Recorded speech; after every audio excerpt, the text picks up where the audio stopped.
The HYBRIT process is considered the most promising for iron ore reduction to metallic iron by hydrogen.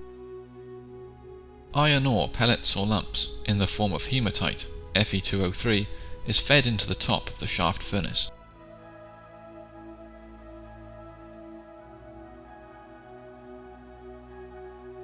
Hydrogen is heated to between 800 and 900 degrees centigrade and blown in from mid-furnace. Hydrogen rises to the top of the furnace as the iron ore descends. As the iron ore, in the form of hematite, Fe2O3, continues its descent down the furnace, it is gradually reduced by the hydrogen to magnetite, Fe3O4, to wustite, FeO, and eventually to metallic iron, Fe, which is collected at the bottom of the furnace.